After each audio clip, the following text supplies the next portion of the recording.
জয় ঠাকুর। শ্রী শ্রী রামকৃষ্ণ পুঁথি চতুর্থ খণ্ডের অন্তর্গত গৃহী ও সন্ন্যাসী বিবিধ ভক্তের মিলন এই অধ্যায় থেকে আমরা পাঠ করছিলাম। আজ আমরা এই অধ্যায়ের 12তম দিন পাঠ করব। পর্ব 637, পৃষ্ঠা সংখ্যা 415 এর শেষ অংশ।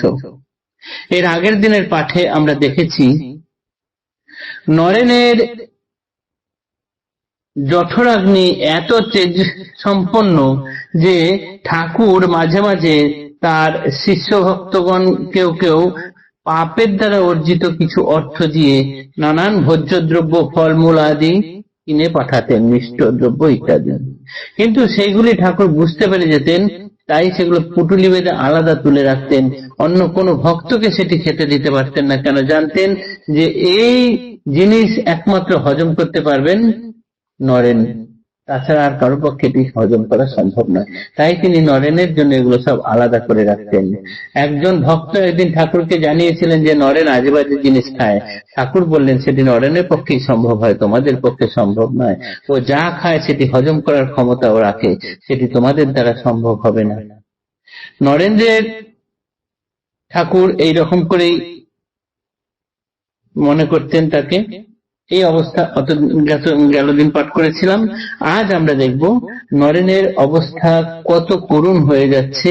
সেই জন্য ঠাকুরের কাছে গেছেন তিনি অর্থের কিছু ব্যবস্থা করে দেওয়ার জন্য, মা কালীকে যেন বলেন।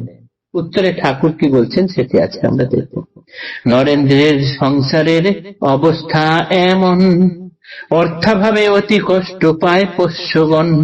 উপার্জনে যদি চেষ্টা করেন নরেন্দ্র, মঙ্গল দূরের কথা তাহে বারে মন্দ। অখিলের প্রতি প্রভুদেব ভগবান, নরেন্দ্র নিজের তাঁর পরাণ সমান।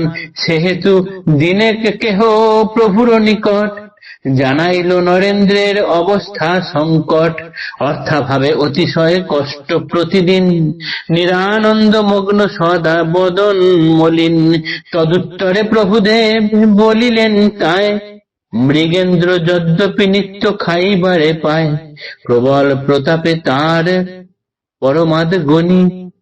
উলট পালট হবে গোটা অরণ্যানি, নরেন্দ্রের কলেবরে অপার শক্তি। উদরে যদ্যপি অন্ন পায় নীতি নীতি, ধরাতলে অবহেলে করিবে প্রচার। নিজের ইচ্ছায় ভাব 36 প্রকার, আয়ত্তে রাখিতে অশ্বে অতি বলবান।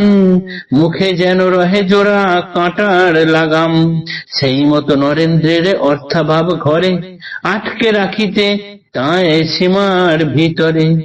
দিনেক প্রভুর কাছে বিষণ্ণ হইয়া, অর্থাভাব শ্রী নরেন্দ্র জানাইল গিয়া। উত্তরে কহেন প্রভু মলিন বদন, টাকা কিংবা ছেলে হবে ইহার কারণ। প্রার্থনা কাহার জন্যে মায়ের নিকটে, কহিতে না পারি মুখে বাক্য নাহি ফুটে। প্রত্যুত্তরে প্রভুদেব শ্রী নরেন্দ্র কন, নৈকট্য সম্বন্ধে তেজ গায়ে বিলক্ষণ। পাদ পদ্মে মগ্ন মন প্রেম সহকারে, কৃষ্ণ করিলেন পণ পাণ্ডব সমরে। থাকিব সারথি বেশে অর্জুনের রথে, কিন্তু কভু ধরিব না ধনুর্বাণ হাতে। জগতের সখা কৃষ্ণ কহিলে এমন, ক্রোধান্বিত কলেবর রক্তিম লোচন। প্রতিপন করি ভীষ্ম তেজ পুঞ্জ তনু, সমরে বাঁশরি ধরে ধরাইল ধনু। সেই মতো প্রতিপন করিল হেথায়, কালীরে কহাব আমি তোমার দ্বারায়। নরেন্দ্রের সংসারে এখন অবস্থা খুবই করুণ। অর্থাভাবে তারা সকলেই খুব কষ্ট পাচ্ছেন। নরেন এখানে সেখানে উপার্জনের ব্যবস্থা করছেন, চেষ্টা করছেন, কিন্তু তাতে সুরাহা হওয়া তো দূরের কথা, আরো নানান অশান্তি বেড়ে যাচ্ছে, খারাপই হচ্ছে। অখিলের প্রতি প্রভুদেব, যিনি নিজে স্বয়ং ভগবান, যিনি নিজে নরেন্দ্রকে অতি আপনার বলে মনে করেন, সেই নরেনই এত কষ্টে অর্থ কষ্টে রয়েছেন। এটি দেখে এক ভক্তেরই মনে কষ্ট হলো। তিনি ঠাকুরকে জানালেন যে আপনার এত প্রিয়, এত নিকটের জন নরেন্দ্র, তাকে আপনি এত ভালোবাসেন, সেই নরেন্দ্র এখন কত কষ্টে আছে জানেন? উত্তরে ঠাকুর যা বললেন তা শুনলে আমরা অবাক হয়ে যাব। ঠাকুর বলছেন যে মৃগেন্দ্র অর্থাৎ যদি সিংহ প্রতিদিন খাবার পায় তাহলে তার প্রতাপে কি হবে না, গোটা বন একদম উলট পালট হয়ে যাবে। তার এত তেজ হয়ে যাবে যে সেই বনে তাকে আটকে রাখা মুশকিল। নরেন্দ্রের শরীরে অপার শক্তি, তার উদরে যদিও অল্প অল্প খাদ্যও পড়ে, তবুও সে অনায়াসে সমস্ত কাজ করে যেতে পারবে।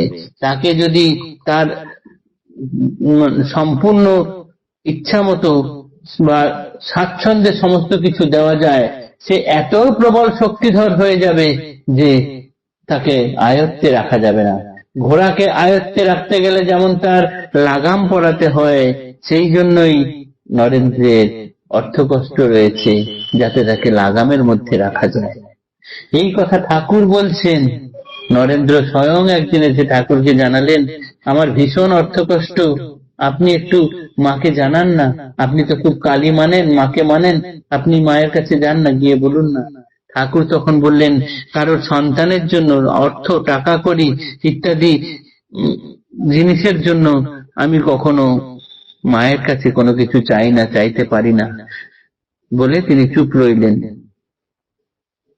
নরেন্দ্র এখন বললেন কি, নিকট সম্বন্ধ হয়েও শ্রীকৃষ্ণ বললেন যে আমি অর্জুনের সারথি হয়ে থাকব, কিন্তু যুদ্ধক্ষেত্রে কখনো অস্ত্র ধারণ করব না হাতে।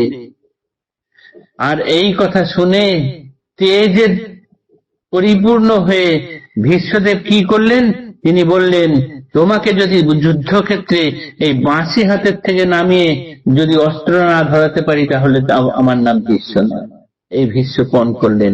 ঠিক সেই রকম নরেন্দ্রও এখানে বললেন, আমিও আপনাকে বলে দিচ্ছি, আপনার দ্বারাই মায়ের কাছে আমি প্রার্থনা করাবো। আজকের পাঠ এতটুকুই রইল। আগামী দিনে দেখব এখানে কে যেতেন, ঠাকুর না স্বামীজি। জয় ঠাকুর, নমস্কার।